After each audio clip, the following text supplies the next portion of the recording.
เหมาะเจาะพอดีแหละเพราะว่าทางลุงเฮิมพี่น้องเอ้ยมีข่าวดีมาแจ้งอีหล่าเพิ่นเอาละเด้อวันนี้เด้อรอยยิ้มปากกว้างมาแล้วบาดในเรื่องยังบาดนี่เนาะรอยยิ้มปากกว้างตอนแรกฮุบอยู่บัดนี้พอได้ยินข่าวดียิ้มจนปากสิฮอดหูแหละเนาะนี่ยิ้มพี่บ่ยอดพี่บ่เอายิ้มกว้างนะคันว่ามีข่าวดีนะตัวคิดว่าลุงสิแจ้งเรื่องหยังเอาบ่ฮู้ในความอยากได้ตัวตอนนี้อยากได้หยังเกี่ยวกับขี้เกียจตัวน่ะเราอยากได้ตัวเทิงหลังคาบ่หลังคาผมกันแดดกันฝนเนาะไล่หลังคาได้แล้วก็สิอุ่นใจไปหายใจไปครึ่งนึงเนาะล่ะเนาะอย่างหน่อยเป็นปูเฮามีแล้วมีหลังคาเด้อนอนได้นะอย่างหน่อยก็มีต่อไปก็พอนอนได้ก่อนหั่นนะคือว่าทางไอ้หักลุงพี่น้องเนาะเพราะว่าเพิ่นเห็นว่าทางบ่ตูนบ่ยาวแล้วก็ทีมงานหลายคู่หลายคนว่าบ่มีงบซื้อสังกะสีโลซิ่งว่าซั่นว่ามากันหลายมื้อหลายวันเลยล่ะเพิ่นก็เบิ่งอยู่แล้วเพิ่นก็บอกว่าโอ้ยสงสัยคือสิบ่มีผู้ใดรับส่วนนี้เราก็เลยแจ้งลุงมาพี่น้องเอ้ยแล้วก็บอกว่าเราสิเป็นสะพานบุญเป็นผู้ใหญ่ใจดีซื้อ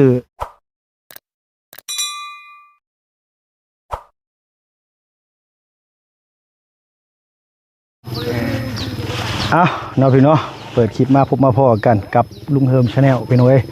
คือเก่าคือเดิมเนาะพี่เนาะแต่ว่ามื้อนี้พอดีว่ามีโอกาสได้เดินทางขึ้นมาบ้านเฮือนซ่านอีหล่าพรเพิ่นพี่น้องเอ้ยขึ้นมาอันว่านี่แหละเรื่องสังกะสีอีโลซิ่งเนาะพี่เนาะพอดีว่ามีทางอ้ายใหญ่จะดีเฮาผู้เพิ่นจะพอปากดังเดี๋ยวน้องสิฮู้เด้เนาะเอาแบบเซอร์ไพรส์นี่โดยถือเงินถือหยังมานำลูกนี่น้ำตาแตกพวกนี้โดยอ้ายเพิ่นก็เห็นว่าทางทีมงานทางบ่ตูนบ่ยาวทางบ่ลี่พี่น้องเอ้ยกุ้มใจเรื่องสังกะสีโลซิ่งบ่มีผู้ใหญ่เป็นให้มาเป็นสะพานบุญเด้อให้มาซดซอยหั่นแหละพี่น้องเนาะเพิ่นก็เลยเห็นเพิ่นก็เลยว่าโอ้เฮิมไว้ว่าซั่นว่ามันบ่มีคนช่วยซั่นอ้ายซอยเด้อซั่นน้องเด้อว่าซั่นว่าไปแจ้งอีหล่าเพิ่นแน่ว่าซั่นว่าเพิ่นก็ถามมาพี่น้องว่ามูลค่ามันเท่าใดแต่ว่าลุงเคยซื้ออยู่กับน้องไซมันประมาณ10ปลายล้าน12ล้านนี่แหละประมาณนั้นแหละลุงก็เลยแจ้งเพิ่นไปว่าประมาณ10กว่าล้านให้เลยว่าให้เราก็เลยว่าเอ้าท่านอ้ายซอยเพิ่นซั่นว่าพี่น้องได้มาเป็นที่เรียบร้อยแล้วแต่ยังบ่ทันแจ้งน้องเพิ่นอยู่ว่ามีแล้วเนาะพี่เนาะก็เลยมาสะพายน้องเพิ่นมื้อนี้เนาะพี่เนาะจังได๋ลุงก็ต้องกราบขอบคุณขอบมุขขอบใจทางอ้ายใหญ่จะดีหลายๆเนาะที่เพิ่นได้สดได้ซอยเฮือนทางน้องพรเฮานี่เนาะพี่น้องล่าสุดก็นี่แหละเรื่องหลังกะสีโลซิ่งก่อนหน้านี้ก็เรื่องไม้ตอกขอบตาตอนนั้นก็ผ่านมาอยู่เพิ่นก็ซอยสาวค่ำเฮือนเบิดหลังซอยสามอนเฮือนเบิดหลังหลายคู่หลายคนที่อ้ายเพิ่นสดซอยพี่น้องเอ้ยคนเดียวกันบ่ใจโดยคนเดียวกันแล้วก็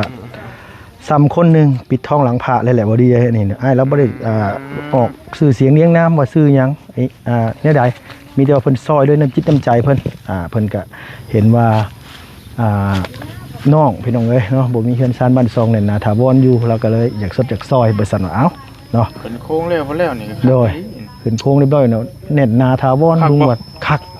มักพี่น้องเอ้ยลุงมักแบบนี้บ่ไม่งะเป็นน้องพรโดย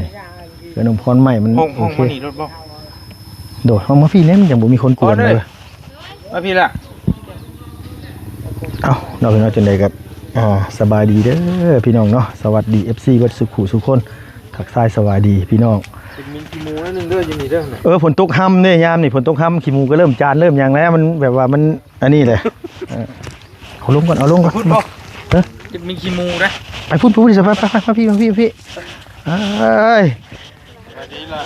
โดยตรวจอยู่ดิโดยเป็นหมูน้องพร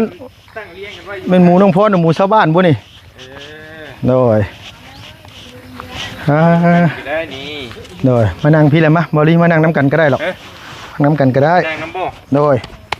โอเคยำเขาใกล้ลุงเฮิมดูล่ะ มาพี่ เบิ่งชงๆ ย้ำมานี้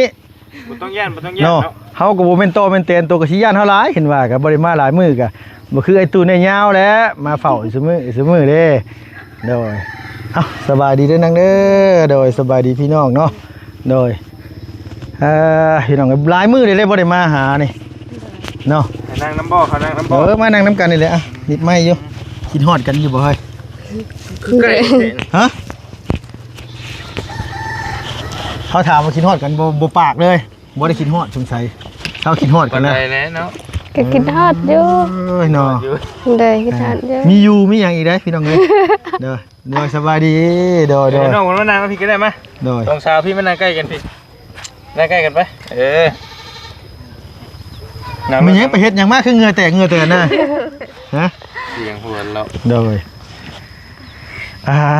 เนาะมีหรือบ่หลังคาเฮือนซานบ้านซองนี่ยังบ่มี เลย มันสิบ่ห่างเกเรสิบ่ล่ะบ่ ว่าอยู่มื้อนั้นเอาหยังไปจำมาว่าน้องๆเพิ่นอยู่ บ่มีบ่แบบที่สวนที่หยังพอได้ไปจำเอาสังกะสีมานี่นะ แล้วน้องโพนไปจำก็สิได้อยู่บ่ได้เท่าไหร่ เนาะเอาเขาบ่กันเป็นท้องเป็นหยังเขาก็สิเอาอยู่อันนี้บัดเอาคนไปจำเขาขี้คร้านหาข้าวหาน้ำให้กินอีกได้บ่ดีเอ้ย บ่ไปรับจ้างหั่นนะรับจ้างรับบายอะ ป้าตัวมูลค่าสังกะสีนี่บ่ได้น้อย นั่งลุงก่อน บ่ได้น้อย นั่งรถเราไปยังนั่งรถ โอ้ยเนาะนั่งบัดคนอื่นนั่งสูงเจ้าของนั่งต่ำมันขมังกันนะข่อยก็ได้น้องแล้วก็คือกันแล้วก็เกรงใจปกติแล้ว โอ้ โอ้เห็ดหูหนูออกเนาะนี่เนาะไม่มะพร้าวนี่เนาะเห็ดกระตุ้นพี่น้องเอ้ยเอาเนาะบ่มีติล่ะบ่มียังบ่มีเลยเป็นบ่สังกะสีโลซิ่งเนี่ยบ่มี เลย เบิ่งนี่มูลค่านี่หลายเติบเลยพี่น้อง ยั เอ้ ง ย บ่มีไผว่าสิมาช่วยบ่ทีมงานบ่ยาวบ่ตูนเพิ่นว่าจะได้ ยังบ่มี ยังบ่มี เลย เขาสิได้ต่อซะนี่นะเฮือนมันสิดำเนินงานต่อไปได้ ถามอ้ายเพิ่นมาแจกมื้อนั้นได้งบ3 ล้านหากบ่าวยาว สำล้านเฮ็ดหยังน่ะเงิน3ล้าน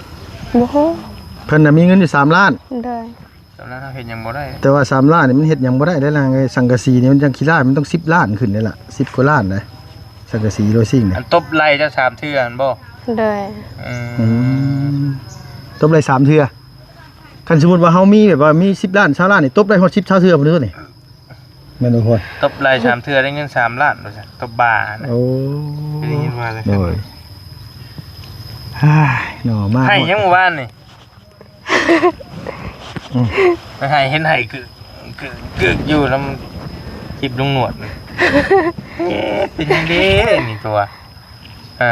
เสียใจยังน่ะเสียใจยัง แม่นให้ทางอ้ายเพิ่นได้เพิ่นสิลาปะเพิ่นว่าสิลาได้ทางอ้ายเพิ่นว่าสิลาเลย สิลาไปใส่เอ้ย ตัวคือบ่เก็บไว้แกงอันนี้นะบ่แล้วคันเว้าเรื่องนี้มาน่ะเฮ็ดหูหนูเอาไว้ใส่ท้องแท้ๆก็ยังวิถิ่มมุนเบิดล่ะ อันอ้ายคนใดเว้า บ่ยาว เราเว้าเราสิลา เลย ลำลา เลยอ้ายสิลำลาแต่ตอนแรกๆกึบ่พี่ก่อนเลยแล้วทางน้องก็ไปทางอ้ายเพิ่นก็บอกว่า เป็นได้แบบว่าย่านเพิ่นไปป้าย่านเพิ่นบ่เข้ามาหาหรือว่าได้ เป็นเฮือนบ่แล้วนะพวกชง ย่านเฮ็ดบ่แล้วหรือว่าได้ แล้วบ่ป้ากันแล้ว ยันหมู่ป้าหมู่ทีมหน้าเลยเนาะแบบว่าเฮือน ยังน้อย ค่า มุ้ ติ ง เส ราคาก็ใครอยู่เด้มันว่าอีก พอผลบ่หัวใส่หัวยังใครได้เนาะพากระจาดจังหามาใส่ที่หลังสิว่าเลยเนาะ กินฮอดเพิ่นสิบ่ผูกพันบ่ เลย มาหาซุมื้อเด้เนาะแล้วก็มีแต่บ่ตูนกับบ่ยาวนั่นแหละเพิ่นประจำอยู่พี่ ลุงก็บ่ได้ขึ้นมาให้พี่น้องบ่ได้มาหลายมื้อแต่ว่าบ่ได้มาเถอะบ่ได้ถ่ายคลิปลงให้พี่น้องก็หลายมื้อแล้วบ่ได้เบิ่งกันนะ ว่าเห็นทางทีมงานอยู่แล้วก็บ่มีหยังบ่ได้เก็บงานทางสวรรค์พุทธ 2-3 มื้อละบ่ได้ขึ้นมา ขึ้นมาก็เฮาก็ ให้เพิ่นประสาน มันบ่ได้มีแนวมาแจ้งมาบอกสมทบน้องเพิ่นก็ขึ้นมาก็จักสิเว้าในใดหั่นน่ะพี่น้องเอ้ยโอ้แจ้งเลย แสดงว่ามื้อนี้มีบ่จังว่าจังได้ขึ้นมาดูว่าจะได้ ก็จังว่าได้มันอยู่ที่ว่าโอกาสจังหวะมันคือกันได้นี่ก็ได้โดย บ่มีแจ้งแล้วบ่มาบ่มีแจ้งก็จังมาเบิ่งทรง เพราะมันบ่มีทางไปแล้วมันบ่มีแจ้งกับมาได้เห็นเลยขมังเลยเด้นะพ่อเนาะ โดย เพิ่นบ่ได้ว่าเว้าเรื่องว่าสิขึ้นหลังคานี่นะสมมุติว่ามันบ่มีคนซอยเฮาอันนี้แต่นี่ต่อไปเนี่ยเฮาเซ็นได้ก่อนบ่นี่บ่ลุงขออนุญาตถามนี่ล่ะ ทางไอ้บ่เตือนว่าเราว่าสิเอาแพยาง พยายามคุ้มเอาบ่ว่าเราอยู่บ่ พยายามแบบได้ผ่าตังนั่นน่ะ เป็น โด บั ย ดนั่นแหละ คุมแบบได้คุมทั้งหลังคานะ โดย อยู่ก่อนมานี่ติอ๋ออื่นบักงามเฮ้ย เนาะชาวบ้าน ยังหน่อยกระชังกระชีตัวเหลื่อมๆน่ะบ่ได้บ่ตัวบางๆนะ ชาวบ้านเขาก็สิซ่าแล้วเนาะเขาก็สิว่าโอ้ยฉันเป็นเขาเจ้าตัวนางพรสิว่าเลยเนาะมาซอยบัดข้างถึงเย่งอยู่มีแต่อันว่าโค้งห้างพี่น้องเอ้ย ปีหน้า6มาบัดฝนตกมาใส่นี่ไม้นี่ลอกเบิดพอยังขมังอีกเคยคิดบ่ยันมันบ่แล้วบ่หยังสินะ โดย เคยคิดเคยย่านอยู่เนาะยันบ่มีคนซอย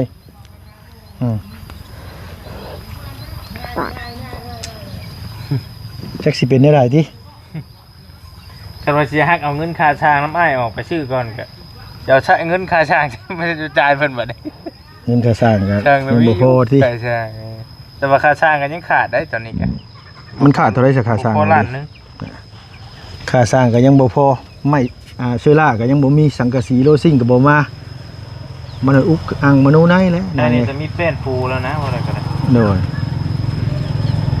พอแฮงคันว่ามันหยังก็บ่มีมันหยังก็บ่มีเนาะอ๋อลุงหนวดมาที่ใช้นี่แล้วเข้ามาเทื่อนึงได้บ่ โดย เนาะ ไปชมกระแส พี่น้องเอ้ยเนาะมันบ่แม่นว่าเรื่องง่ายได้เฮ็ดเรือนหลังนึงมูลค่าในถามอาจารย์เล่าน่ะเฉพาะไม้เชื้อราน่ะ19 ล้านแล้วว่ะ แม่ ป๊า บริถามแล้วถามมันเป็น เงิน19 ล้านเคยเห็นอยู่บ่ล่ะ บ่ถือว่าประตูน่ะจับอยู่มื้อน่ะ8ล้านบ่ จักเท่าไหร่โหแต่ก็หลายอยู่ ชื่อ8ล้านมื้อบ่ ก็หลายเงินหากไอ้เพิ่นให้จับนะ9 ล้าน9 ล้าน 9 ล้าน บ่แม่นอันเงินค่าไฟกับเงินค่าสร้างเด้เพิ่นจับใส่กันน้ำช่องบ่ยาวบ่ โดยเอ้ยเนาะนอนสับบ่รับผู้ใดหน่อยเนาะอย่ามันบ่แล้วเนาะ หน้าโมก่อนทน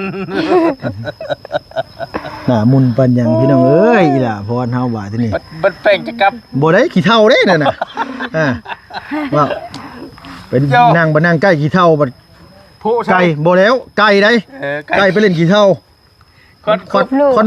กุมเพิ่นบ่ฮู้จักติว่ามันปิวใส่หน้าเพิ่นน่ะเต็มหน้าอยู่ โดย ขะมั่งตัวนี้ก็พอแห้งพี่น้องเอ้ยเนาะ ไม่ได้อำรวมไหม เอ้ย นักกึบเลิกนอน ปุกอังนะนางไอ้คันมันบ่แล้วนั่นนะบ่ว่าติเฮือนมาหลายหลังบ่หลายหลังสิบ่แล้วมาเฮือนอีหล่าเพิ่นนี่เนาะ เพิ่นก็บ่ปะบ่ทิ่มดอก ลุงเชื่อว่าทาง ทิ่มดอก อ้ายเพิ่นหรือว่าผู้ใหญ่หลายคู่หลายคนเนาะ มาฮอดปานนี้แหละเพิ่น มาฮอดขนาดนี้แหละเพิ่นกับสิสดสิซอยให้มันผ่านไปด้วยดีอยู่แล้วมั้งเนาะบ่ได้ฝันได้หยังบ่เมื่อคืนนี่บ่ได้ฝันหยังบ่เพื่อลุงซื้อเลขถูกแล้วลุงสิซื้อไม้อันมาสังกะสีโลซิ่งมาให้นี่ เมื่อคืนนี้ ฝันว่านี่ได้ล่ะ น้องพันธุ์เห็นแต่ปลาตัวแดง ฝันปลาตัวแดง โดยแต่ว่ามันตายแล้ว ฝันเห็นปลา โดย ปลาคาร์ฟปลาแดงหั่นน่ะ โดย แต่เมื่อคืนบ่ลี่เหยียบกบเต้นใส่รถตับโตบักใหญ่เลย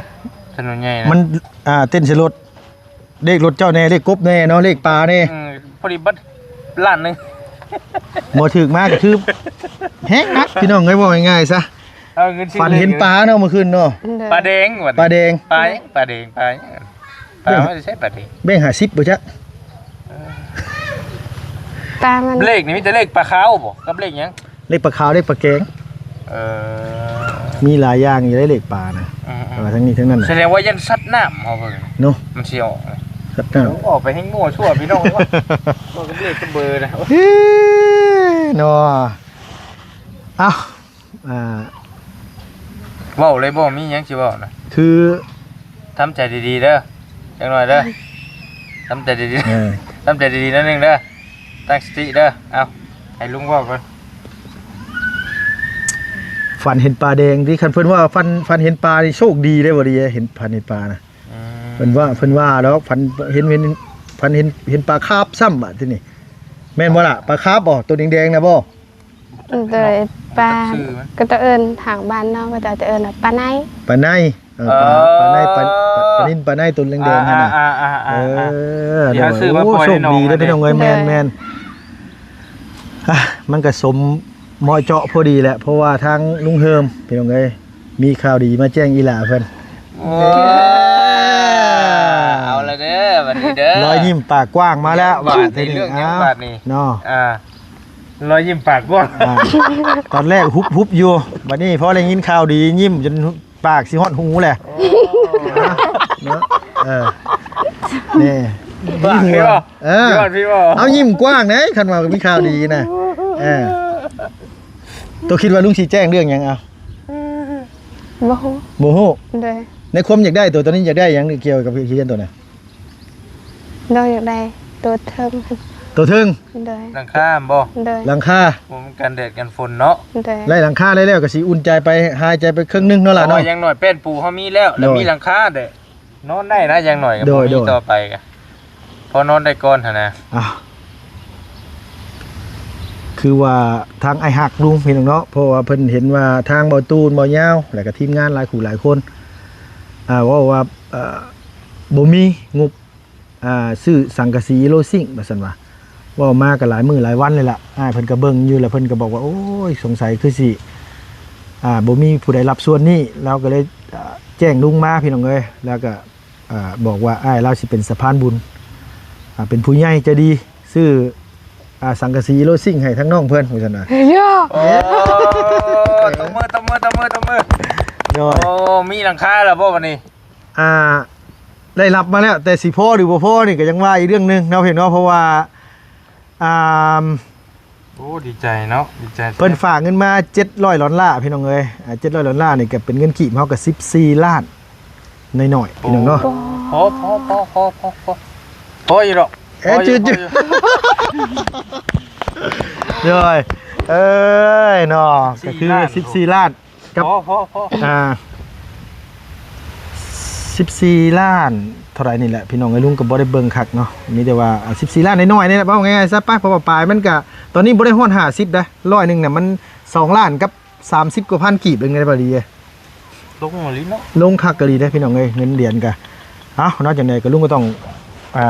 กราบขอบคุณอ้ายหลายๆที่มีน้ำจิตน้ำใจสดซอยทั้งอีหล่าเพิ่นครอบครัวน้องเพิ่นเนาะพี่เนาะใช้อาม่าอยู่บ่เงินทองมาเบิ่งดูหะแม่นเท่บ่ตัวบ่จักอะไรเนาะมาเบิ่งดูฮีดมาเบิ่งดูหะโอ้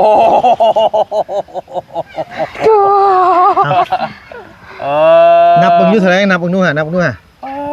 โธ่นับเบิ่งดูนับตัวนี้แนบมันนี่ก็ได้ดอกโชคใหญ่อีกแล้วน้องพรนี่เงิน10ปลายล้าน2 4เย้นี่6 7 8 9 10 11 12 13 14ล้านนับเป็นภาษาบ้านตัวนับมาจังได๋นางเริ่มต้นแต่1ฮอด14นี่นับแบบดังๆนับแบบดังๆดูแบบภาษาบ้านตัวยังปรัตเป็ดยังเจ้านับนะลองนับบังดูมวยบาร์ไปโปนเชิงตะเปิดเชิงนี่คือยังเชิงนี่คือจะเป็น6นั่นแหละ5บ่เชิงนี่5ได้รู้จักกละลืมแล้ววันนี้เอาดังๆนี่เลยมวยบาร์ไปโปนเชิงตะเปิดตะปูนตะกวลตะเกมาจิตละมวยจิตละบาร์จิตละไปจิตละโปน14นี่คือมาจิตละโปนแม่นว่าล่ะมาจิตนี่คือ10เลยมาจิตละโปนนี่คือ4แม่นแต่เชิงนี่คือ5นี่คือ5โอ้เมื่อยเด้คือแบบว่าอ้ายเพิ่นก็ ย้อนว่าดูตนสงสารน้องเพิ่นนั่นแหละพี่น้องเอ้ยเห็นว่ามันขึ้นโครงหางเรียบร้อยแล้วสร้างเพิ่นก็ไปต่อบ่ได้แล้วเพราะว่าคันบ่มีสังกะสีโลซิ่งอ้ายเพิ่นก็ฝากเงินมาให้ลุงเป็นสะพานบุญให้นะพี่น้องเฮือนน้องพรนี่ก็เป็นเทื่อที่2เนี่ยได้พี่น้องเอ้ยเชื่อถึงก็สมทบซื้อไม้ตอนนั้นก็8ล้านกว่าซื้อไม้มา6ล้านกว่ากี่ยังเหลืออยู่ล้าน4ตอนนั้นล้าน4แต่บัดนี้ลุงก็เลยอันว่าสิมาสมทบใช้ค่าสร้างตอนนั้นน่ะเนาะเพราะว่าไล่น้ำเจ้าเพราะมันได้ตอนนั้นก็ได้ที่ว่าเช่า6 ล้านน่ะได้ไล่น้ำเจ้าอันไหนเพราะว่าเงินก็สร้างอันตอนนี้ดีใจกระดาษเลยมามอบให้บริตามรางก็ได้หรอกตัวเดิมพี่น้องเนาะเพราะว่าลุงจังมอบโดยใจให้เราป้องกันก็ได้เป็นไงเก็บไว้ก่อนนี่ก็คือนี่แต่ว่ามื้อนี้นี่ที่รักนี่คือมาแจ้งข่าวดีน้องเพิ่นแหละก็สิให้อ้ายสร้างเพิ่นมาวัดนี่แหละพี่น้องเอ้ยวัดเรื่องความกว้างความยาวความละเอียดเอาตะปูจักทุงจักหยังหั่นนะเฮาสิได้ซื้อมาบาทเดียวเลยแหละก็ให้เพิ่นดำเนินงานเลยบ่แล้วแหละกินนี่เฮ็ดอยู่หิมทางมาเรามาเทศเราจดมาให้นะเพราะว่าเราเทคแล้วโดยดีใจเยอะบ่นะโดยดีใจยิ้มกับข้าวบุญโดยิ้มจนฮอดกกหูไอ้เบิ่งดูยิ้มจนฮอดหูพี่น้องรอยยิ้มเพิ่นเห็นบ่แจ้งข่าวดีบาทแรกจากป้าฮุบยุงป้ากว้างให้กว่าโอ้ยกบกินเบ็ดบาดเอาคักๆก็ได้แม่นบ่ล่ะดีใจหลายแม่นบ่โดยเห็นบ่เห็นว่าเช็ดให้บ่ให้ครับยังว่าอยู่ให้ดันไม่ยาวเพิ่นนั่นแหละยันไอ้ยาวบ่มาใกล้บ่ได้อยู่กับบอรี่ซั่นล่ะบ่ค่อยให้แม่นบ่อยู่กับบอรี่ลุงเฮิมลุงก็เห็นว่าดนมาเทื่อสิก็มีอยู่ได้ข่าวดีก็ได้คิดฮอดกันแน่บางทีอะแนวบอรี่เนาะคิดฮอดแต่ยาวบ่คิดฮอดแต่ยาวตูนหลายเห็นว่าก็ที่1ในดวงใจนะเนาะเห็นว่าก็เห็นว่าลุงเฒ่ากับบ่คิดฮอดกันจังนี้เห็นว่ามาลำเทื่อลำที่นี่ก็โอ้เจ้ามีแนวฝากอยู่ได้เฮาก็ได้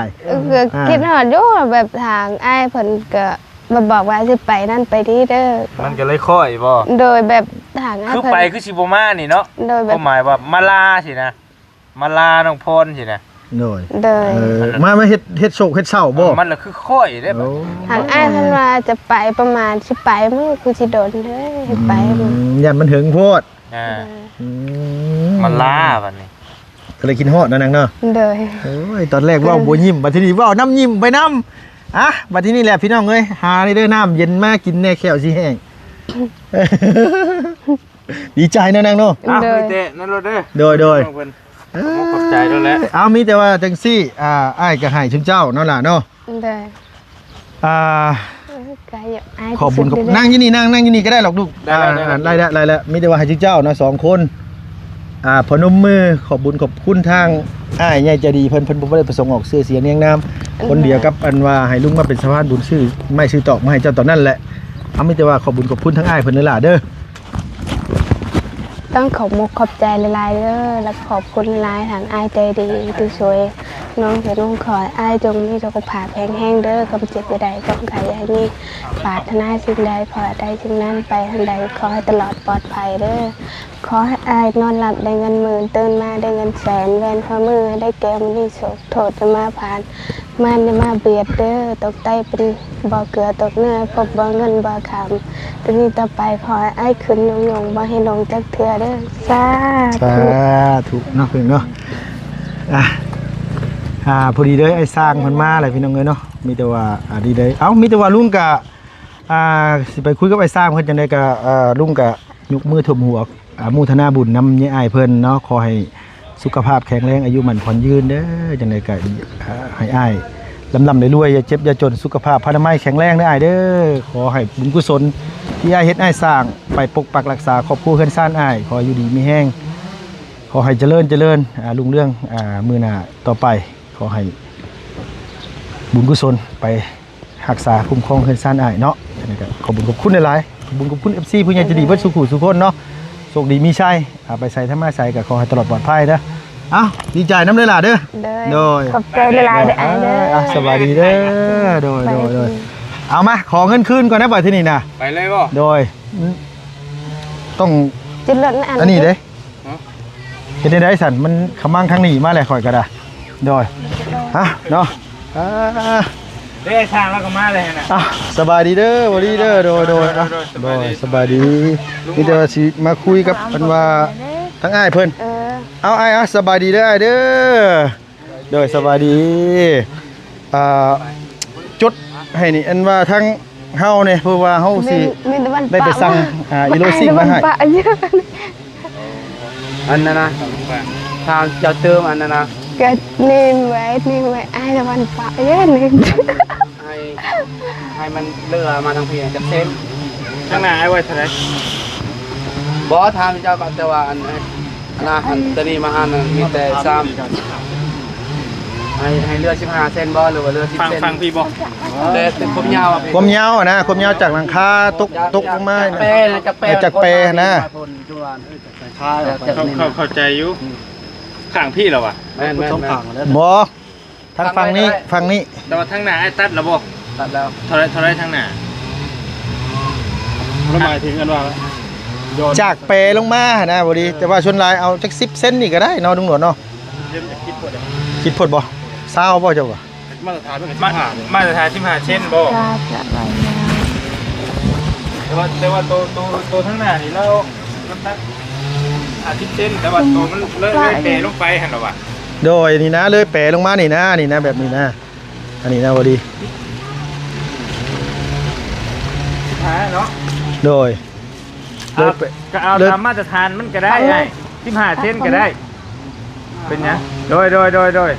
ไอเทครถ เพราะว่ามันต้องอันนี้อยู่แล้วเนาะ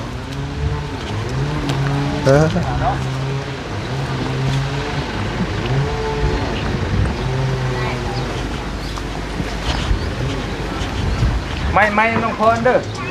โดยเอามาให้อ้ายในหน้าปะมีแต่ว่าไอ้แทกออกไปแล้วก็ไอ้จดไว้เลยก็ได้เนาะมันอาจจะอันนี้ดอกมั้ง